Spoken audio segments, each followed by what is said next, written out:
Welcome to key talks.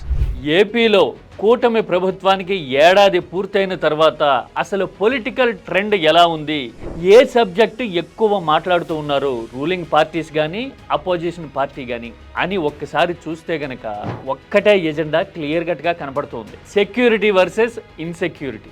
ఈ security versus insecurity fight దేనికోసం జరుగుతుందో, అసలు లాజిక్ ఏంటో, ఈ ఫైట్కి అసలు మూల కారణం ఏంటో సగటు జనాభాకి అర్థమైతే ఇక ఏపీ రాజకీయాల్లో పిక్చర్ క్లారిటీ వచ్చేసినట్టే.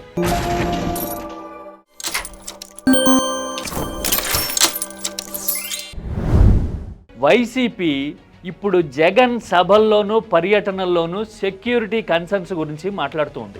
విపక్ష పార్టీ నాయకుడు మాజీ ముఖ్యమంత్రి Z+ కేటగిరీ భద్రత ఉన్న జగన్ విషయంలో ప్రభుత్వం వ్యవహరిస్తున్న తీరు రాజకీయ ఎజెండాని బయట పెడుతూ ఉందని, సెక్యూరిటీ లేకుండా చేసి రాజకీయ అలజడి సృష్టించాలి అన్నది టీడీపీ నాయకత్వ వ్యూహంగా, కూటమి ప్రభుత్వ లక్ష్యంగా కనపడుతోంది అనేది జగన్తో పాటు వైసీపీ చెబుతున్న మాట, చేస్తున్న వాదన. పల్నాడు లాంటి ఘటనల తర్వాత ఈ సెక్యూరిటీ ఇష్యూ అనేది ఎస్కలేట్ అవ్వటము, బహుశా ముందు ముందు నేషనల్ లెవెల్కి వెళ్ళడం కూడా ఖాయంగా కనపడుతుంది. అంటే రాష్ట్రంలో రాజకీయ ఎజెండా తయారు చేయడానికి విపక్ష నాయకుడి సెక్యూరిటీ అనేది ఒక టూల్గా అయిపోయింది అనే విషయం మనకి అర్థమవుతుంది. ఇది కేవలం జగన్కో వైసీపీకో సంబంధించిన ఇష్యూ కానే కాదు. అసలు ఇలా ఎందుకు జరుగుతోంది అనేది చూస్తే గనక వాస్తవాలు కామన్ పబ్లిక్కి అర్థమయ్యే అవకాశాలు ఉంటాయి. ప్రభుత్వం ఏర్పడి ఏడాది అయిన తర్వాత పర్ఫార్మెన్స్ గురించి మాట్లాడాలి, ఇంతకు ముందు ఎప్పుడు అమలు చేయని విధానాల గురించి మాట్లాడాలి, ఆ తర్వాత కెపాసిటీ బిల్డింగ్ గురించి, ఫ్యూచర్ దిశగా పడుతున్న అడుగుల గురించి చెప్పాల్సి ఉంటుంది. ఏపీలో గతంలో ప్రతి నెలకో, నెల 15 రోజులకో ఒకసారి బటన్ నొక్కే ప్రోగ్రామ్స్ అని జగన్ విస్తృతంగా చేస్తూ ఉండేవాళ్ళు. చేతి వృత్తుల వాళ్ళ కోసమో, బడుగు బలహీన వర్గాల వాళ్ళ కోసమో, విద్యార్థుల కోసమో, మహిళల కోసమో, ఇలా ఏదో ఒక కార్యక్రమం ప్రతి నెల రోజులకో 35 రోజులకో ఒక కార్యక్రమం జరుగుతూ ఉండేది. నేను బటన్ నొక్కడానికి మీ ముందుకు వచ్చా అని చెబుతూ తాను ఏం చేస్తున్నది, ఏం చెప్పాలనుకుంటున్నది జగన్ చెప్పడానికి ట్రై చేసేవాడు. ఇది అప్పట్లో నడిచిన రాజకీయ సరళి. కానీ ఇప్పుడు వచ్చేసరికి మాత్రం పర్ఫార్మెన్స్ కంటే కూడా వివాదం ఎజెండా కావాలి అనే మోటోతో ఈ రాజకీయం నడుస్తున్నట్టుగా మనకి క్లియర్ కట్గా అర్థమవుతుంది. ఎందుకు అంటే నిరంతరం జగన్ చుట్టూ ఒక నెగటివ్ వైబ్రేషన్ క్రియేట్ చేసి దాన్ని అలా స్పైరల్ ఎఫెక్ట్ అంటాం, గిర్రా గిర్రా గిర్రా గిర్రా తిరగడం అనమాట.